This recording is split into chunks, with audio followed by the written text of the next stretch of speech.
찬송가 520장 듣는 사람마다 복음 전하여.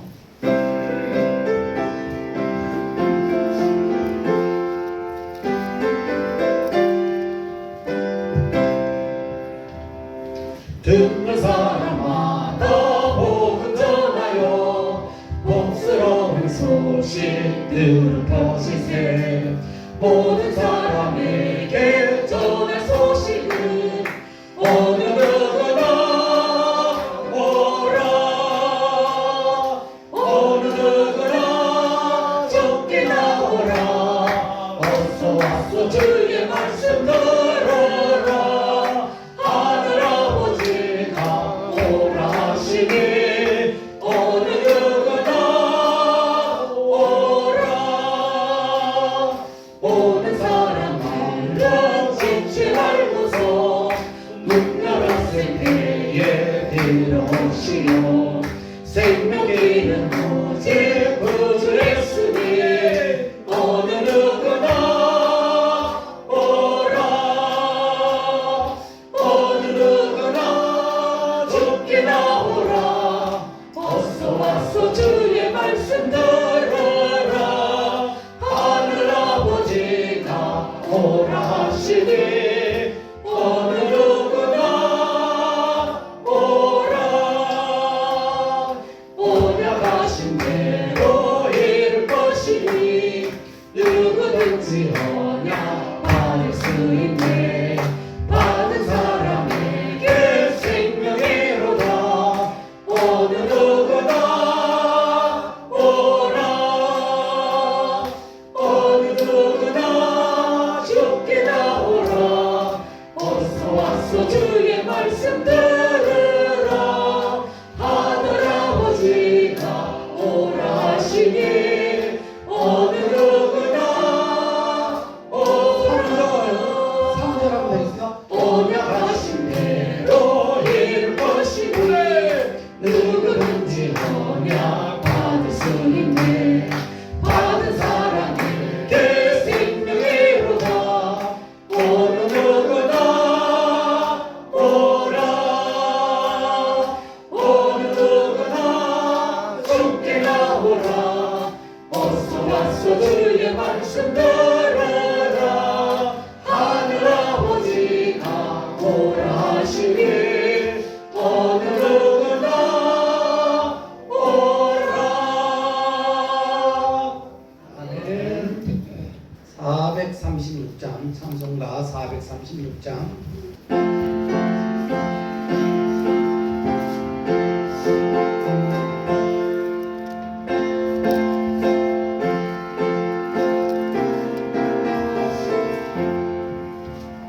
나 이제 주님의 새 생명 얻으며 내 것은 지나고 새 사람이로다. 그 생명 내 맘에 강같이 흐르고 그 사랑 내게서 해같이 빛난다. 영생을 누리며 주 안에 살리라.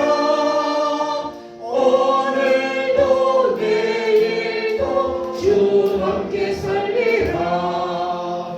주 안에 감추인 새 생명 얻으니 예전에 줬던 것 이제는 값없다. 하늘의 은혜와 영화를 맛보니 찬송과 기도로 주 함께 살리라. 영생을 누리며 주 함께 살리라.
다시 말씀하시되 하늘은 나의 보좌여 땅은 나의 발판이니 너희가 나를 위하여 무슨 집을 지으랴. 내가 안식할 처소가 어디랴. 나 여호와가 말하노라. 내 손이 이 모든 것을 지었으므로 그들에게 생겼느니라. 무릇 마음이 가난하고 심령에 통회하며 내 말을 듣고 떠는 자는 그 사람은 내가 돌보려니와.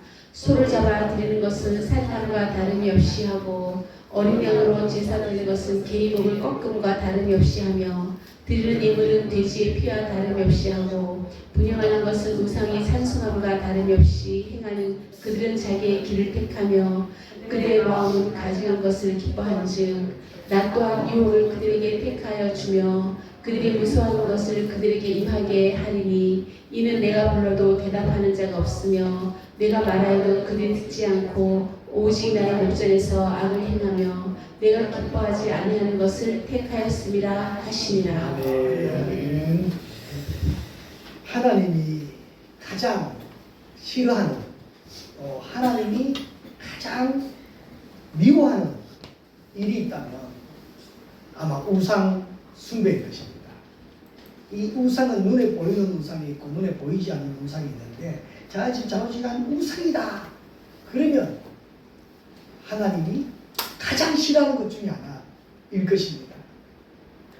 죽은 사람들을 위해서 죽은 사람이 우상이 되어서 섬기는 것도 참 많지만 우리 권력을 가지거나 힘이 생기면 살아있는 자가 하나님의 영광을 가로채면서 우상시되어 있는 경우가 참 많습니다. 그 결국은 어떻게 되느냐.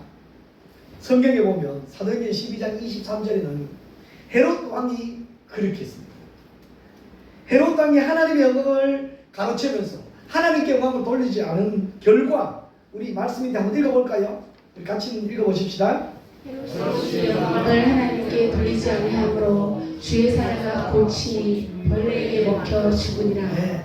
그 천하를 호령하던 그 왕이 죽을 때는요 벌레에 사실은 충에 눈에 보이지 않는 바이러스에 죽고 마는 것이지요. 이것은 하나님의 심판입니다. 우리가 경배해야 될 대상은 누가 뭐라 그래도 하나님 한 분이십니다. 우리가 예배드리는 예배 대상도 살아계신 하나님 한 분밖에 없음을 고백하시기 바랍니다. 네. 예배가 뭡니까? 이 자리에 모였다고 여기 앉았다고 이 시간에 여기 같이 고개 숙였다고 다 예배냐?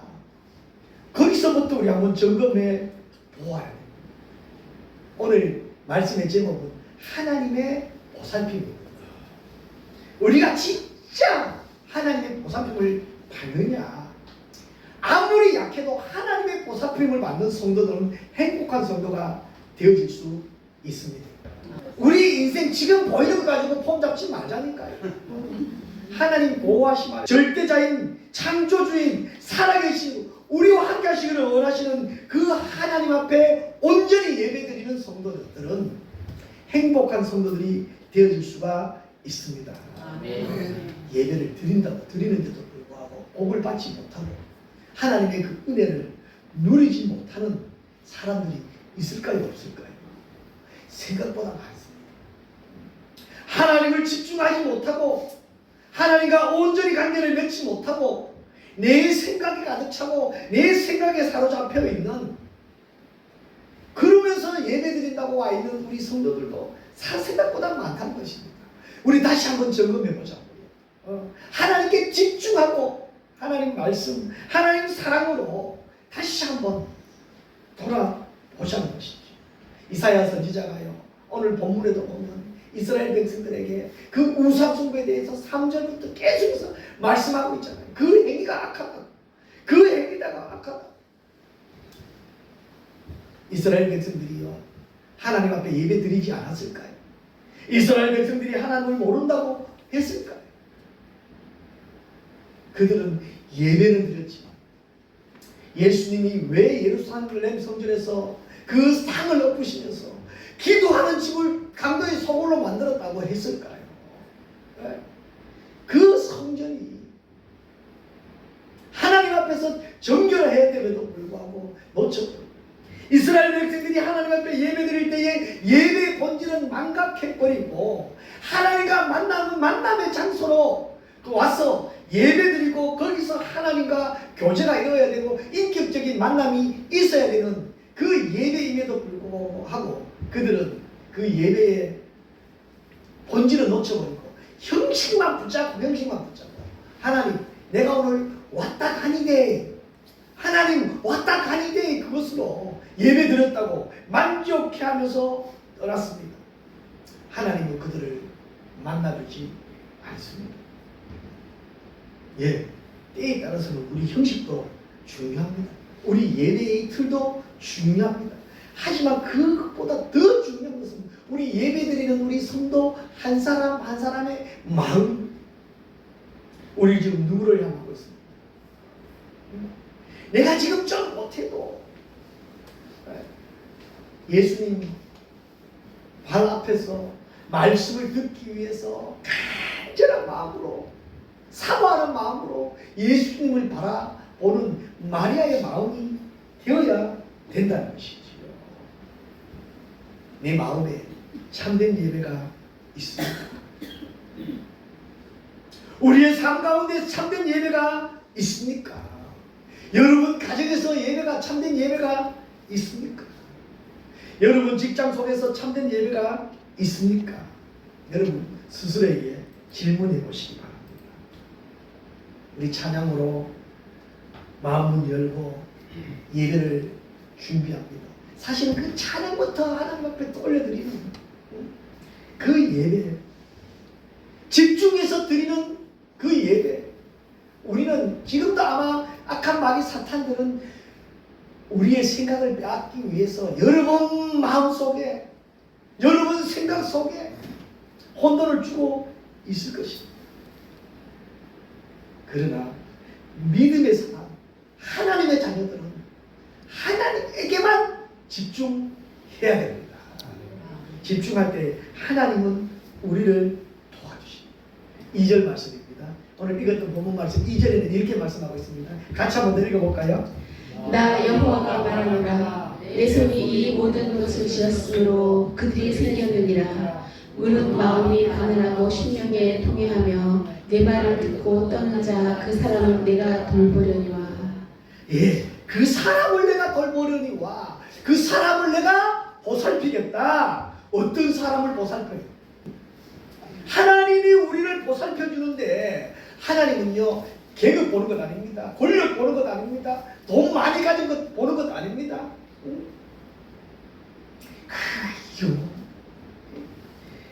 우리 오늘 특별히 2절 말씀에는 누구를 돌아보냐? 무릇 마음이 가난한 자, 마음이 가난한 자. 하나님이 보살피는데 마음이 가난한 사람 보살핀다. 우리 2절 다시 한번 더 읽어보십시다. 나 여호와가 말하노라 내 손이 이 모든 것을 지었으므로 그들이 생겼느니라. 무릇 마음이 가난하고 심령에 통해하며 내 말을 듣고 떠는 자 그 사람을 내가 돌보려니와. 마음이 가난한 자를 돌보는데 마음이 가난한 자를 보살피는데 그러면 어떤 사람이 마음이 가난한 사람일까요? 어떤 사람이? 마음이 가난한 사람은 어떤 사람일까? 야, 하나님 제가 마음이 제일 가난해요. 하나님 제 마음이 제일 가난해요. 언제 봄이 나냐면요 예배 나오는 그 예배의 자세, 예배의 모습, 기도, 찬양 보면 알아요. 우리 심령이 애달프고 심령이 가난한 사람들은요 하나님을 향한 마음 자체가 틀린다는 것이지요. 오직 하나님만을 의지하는 사람, 하나님 아니면 난 죽습니다. 하나님이 보살펴 주지 않으면 지금 나는 살 수가 없습니다. 얼마나 간절한 마음으로 기도해야 돼요. 하나님이 지금 이 시간 보살펴 주지 않으면 우리는 살아갈 수 없습니다. 나는 아무것도 아닙니다. 하나님만이 나의 주인입니다. 하나님만이 나의 능력입니다. 라고 간절한 마음을 가지고 있는 이런 마음이 가난한 사람. 내 마음. 그래서 거기서 채워지는 것입니다. 하나님이 나의 도움이시요 하나님만이 나의 보호자입니다. 마태복음 5장 3절에는 우리 어떻게 말씀하고 있어요? 우리 같이 한번 읽어볼까요? 같이 읽읍시다. 심령이 가난한 자는 복이 있나니 천국이 그들 것이며. 아멘. 세상 사람들 기준하고 틀리죠. 세상 사람들은 돈 많이 있어야 그 집이 그 주인인데 천국은요 심령이 가난한 자가 천국의 주인이라는 것입니다. 여러분 심령은 어떤 마음입니까? 비워내고요 겸손하게 자기를 낮추면서요 내 심령이 가난해서 하나님 내 안에 오셔서 이제는 하나님 뜻대로 살아가게 해주옵소서. 그 기도가 우리의 살 길이고 그렇게 기도하는 성도 하나님이 보살펴 주십니다. 할렐루야. 여러분 힘들어도요 내 마음 비우십시다. 어려워도 내 욕심 비우십시다. 내 혈기 비우십시다. 왜 이스라엘 백성들이 그 홍해를 건너야 했을까요? 왜 이스라엘 백성들이 그 요단강을 건너야만 했을까요? 거기서 실은 나의 자아, 내 욕심 다 죽고 나와서 어떻게 이제 하나님으로 채우라는 것이지요. 복음으로 우리 마음을 채우십시오. 하나님은 어떤 사람을 보살필까요? 두 번째 보니까요. 물론 또 2절입니다. 우리 2절 한 번 더 읽어보십시다. 같이 읽읍시다. 무릇 마음이 가난하고 심령에 통회하며 내 말을 듣고 떠는 자 그 사람은 내가 돌보려니와. 어떤 사람이요? 첫 번째 마음이 가난한 심령을 하나님 돌보시고 두 번째는요? 통회하는 사람. 지난 글씨로 해놨는데요. 통회하는 사람을 하나님 보살피십니다. 통회가 뭘까요? 자신의 모습을 부끄러워할 줄 알고 슬퍼할 줄 알고 죄를 지어놓고 죄인지도 모르고 부끄러워할 줄도 모르고 마치 뭔가 홀린 것처럼 그런 사람들은 주위에 주위의 사람들이 불쌍히 여기지도 않아요. 그런 사람들은요 남을 칭찬할 줄도 몰라요. 남을 인정하지도 못해요. 자기 말만 하는 것이지요. 그러나 통회하는 사람들은요 내가 이러니까, 내가 잘못했으니까, 내가 부족하니까, 그래서 되어진 일이니까 내 잘못이라고 가슴을 치면서 기도하는 것입니다. 하나님은 이런 사람 돌보십니다. 심령이 통회가 있는 사람입니다. 사람과 하나님 사이를 갈라놓는 불의에 대해서 통회를 하는 것입니다. 우리의 죄에 대해서 통회를 한다는 것이죠. 자기를 돌아보며 자랑했던 자기 의를 하나님 앞에 내어놓고 회개하는 것이죠. 우리는 스스로 하나님 앞에 나아갈 수 없는 연약한 존재였습니다. 우리 스스로 아이고 오늘 내가 교회 나왔는데 내가 했는데 아니라 하나님의 역사가 아니면 우리는 이렇게 나올 수도 없습니다. 예배 현장으로 올 수 없습니다. 왜? 우리는 죄로 가득 차 있기 때문에 원래 우리의 그런 모습이었습니다. 그런 우리를 하나님은 독생자 예수 그리스도를 보내셔서 우리 죄를 대신해서 십자가에 죽어주시고 그 보혈의 피 대가로 우리가 오늘 이 자리에 나왔습니다. 무엇으로 하나님 앞에 내가 낸데 폼 잡을 수 있겠습니까? 우리가 오늘 지금 애통의 기회를 주셨다 그렇게 생각하면요 우리 겸손하게 애통의 자리를 찾아가십시다. 겸손하게 우리의 죄를 하나님 앞에 내어놓으십시다. 그 기회를 놓쳐버리면요 누구처럼 가론자처럼 되어버립니다. 회개 기회를 놓치지 마십시다. 하나님 앞에요 내 마음을 놓고 솔직히 내어놓고요 하나님 앞에 내 마음을 솔직히 내어놓으면 내 마음에 대신 채워지는 게 뭐냐면 하나님의 평안입니다. 할렐루야. 미워하는 마음, 시기하는 마음, 질투하는 마음 대신에 하나님의 평안을 주십니다. 우리 교회 이름이 뭐예요? 평화로 교회. 그 평화가 내 마음에 있다니까요. 그 길을 찾아갈 수 있다니까요. 요한복음 14장 27절 우리 잘 아는 말씀이지만 다시 한 번 더 우리 고백해 보십시다. 같이 읽읍시다. 평안을 너희에게 끼치노니 곧 나의 평안을 너희에게 주노라. 내가 너희에게 준 것을 세상이 준 것과 같지 아니하리라. 너희는 마음에 근심하지 말고 두려워하지도 말라. 아멘. 하나님이 주시마. 마귀는요 두려움이 얼마나 중요해요. 마귀는 이 두려움을 주기 위해서 우리에게 갈 때 우리는 애통하는 말고 오히려 기도하면서 하나님 주신 평안으로 회복되어지기를 주님의 이름으로 축복합니다. 아멘. 예. 이 마태복음 5장 4절에 보니까요. 애통하는 자는 복이 있나니 그들이 뭐요? 위로를 받을 것이라. 누구 위로? 하나님의 위로. 할렐루야. 이것보다 더 크고 귀한 게 어디 있습니까?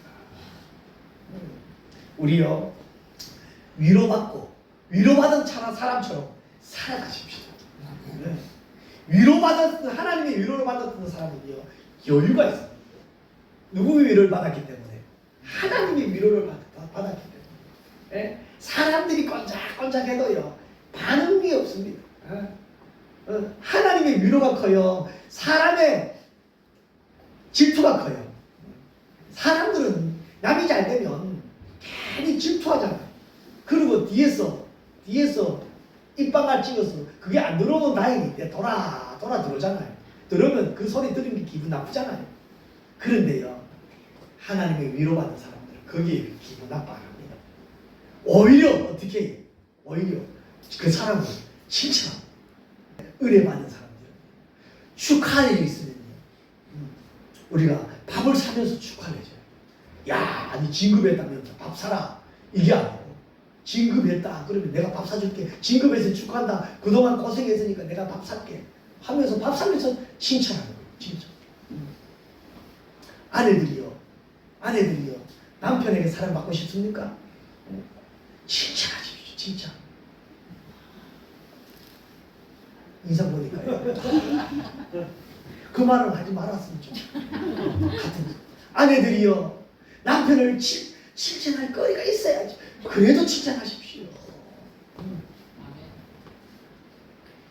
칭찬은 약하니까요. 어떤 사람이 이렇게 했어요. 변기통에 돈이 빠졌을 때 변기통에 돈이 빠졌을 때 10원짜리 돈이 빠졌으면 수수방관 빠지거나 말거나 500원짜리 돈이 빠졌을 때는 자포자기 안 꺼진대요. 1000원짜리 돈이 빠졌을 때는요 우왕좌왕한대요. 5천원짜리 빠졌을 때는 아까워서 안절부절한대요. 10,000원짜리 빠졌을 때는 2판 4판으로 건져낸대요. 5만원짜리 빠졌을 때는 입수 준비한대요. 내 몸으로 얼굴을 넣어놓고 건져. 10만원짜리 빠졌을 때는 사생결단을 할 거예요. 무조건 건져내야지. 100만원짜리 빠졌을 때는 변기통 부사꾼 돼요. 변기통에 남편이 빠졌을 때는 올라오기 전에 물 내린대요.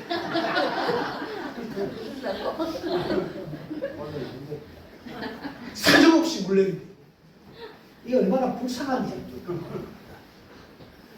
우리는 안 그래요. 우리는 남편이 빠졌으면 그때 부사야 돼요. 남편 살리다. 그렇습니다. 이제 우리 여유 갖고 좀 칭찬하면서 살아가십시오. 그리고 세 번째로는요, 하나님의 보살핌을 받기 위해서는 우리가 꼭 해야 되는, 우리 다시 한번 우리 2절 말씀 더 읽어보십시다. 무릇 마음이 가난하고 심령이 포기하며 내 말을 듣고 떠는 자, 그 사람을 내가 돌보려니. 아멘. 누구를요? 말씀을 듣고 떠는 자, 말씀을 따르는 자. 내 말을 듣고 떠는 자는 그 말씀 속에로 돌아오는 자들입니다. 말씀을 두려워하고 말씀 때문에 사는 사람들입니다. 내 생각, 내 감정, 내 기분이 아닙니다. 어디의 기준이에요? 말씀의 기준입니다. 그렇기 때문에 원래 같으면 남편이 변기통에 빠지면 올라오기 전에 물 내려야 되는 우리인데 뭘 사랑하라고 했기 때문에 원수도 사랑하라고 했기 때문에 그 남편을 건져 올려야 되는 거예요. 예, 사랑하라고 하기 때문에 억지로라도 사랑해야 되는 것입니다. 말씀대로 살려고 애를 쓰는 사람, 말씀이 우선적인 사람, 그 사람을 하나님은 보살펴 주신다고 합니다. 저도 설교하다 보면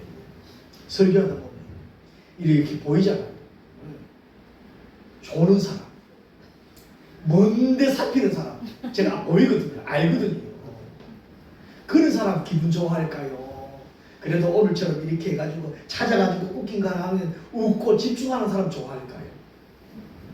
웃고 집중하고 아멘으로 화답하고, 그리고 또 그 아멘에 있던 말씀 가지고 살라고 몸부림치는 사람, 목사님 나도 하물며 좋아하는데 하나님 말씀대로 살려고 몸부림치는 그 사람들 하나님 얼마나 이뻐하시고 얼마나 좋아하실까요?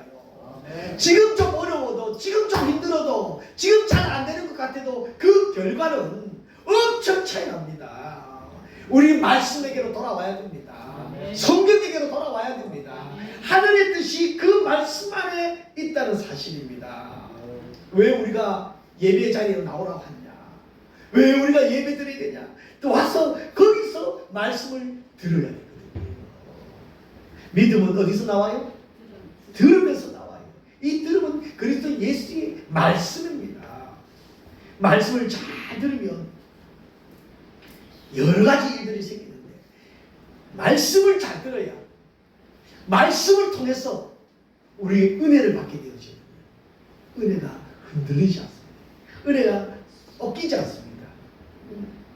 오히려 믿음이 생깁니다. 아브라함이 믿음의 조상의 별명이를 받게 된 아브라함 아시지요? 아브라함이 하나님의 말씀이 임했을 때에 믿음의 가정이 아니었거든요. 어느 날 아브라함이 자기 아버지에게 이야기합니다. 아버지, 이사 가시오. 왜? 하나님 가락하대. 어디로 갈 건데? 몰라요. 가면 하나님 가르쳐 주겠지. 가시오. 이게 믿음입니다. 이게. 예. 아직은 알지 못하지만 믿음으로 받은 말씀대로 순종하고 행해지면 하나님은 분명히 그 사람 붙잡아 주십니다. 하나님 분명히 그 사람에게 역사가 일어납니다. 그런 사람들은 분명히 새 사람이 되어집니다. 말씀 붙잡고 기도하는 사람은요, 우리의 신분이 상승되어집니다. 하나님의 자녀의 권세를 가지고 하나님의 자녀답게 이 땅에 살지만 우리의 삶은 무슨 삶이에요? 천국의 삶이 되어집니다. 믿음의 분량대로 살아갑니다. 우리 온전한 예배자로 돌아오십시다. 예배 현장에서 하나님의 보호를 받으십시다. 우리 가난한 심정으로 주께 기도하십시다. 애통한 마음으로 기도하십시다.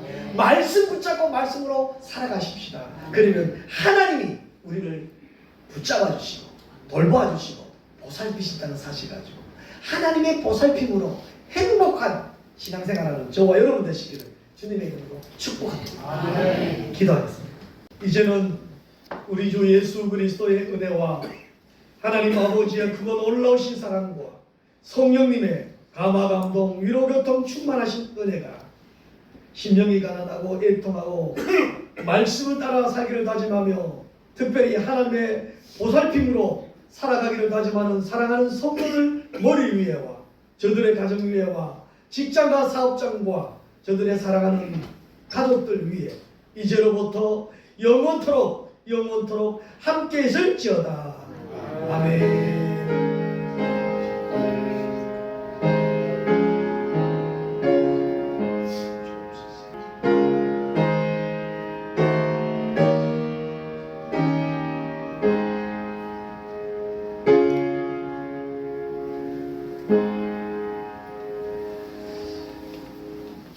감사합니다. 예배를 마쳤습니다. 우리 박수로 하나님께 영광 돌리도록 하겠습니다. 감사합니다.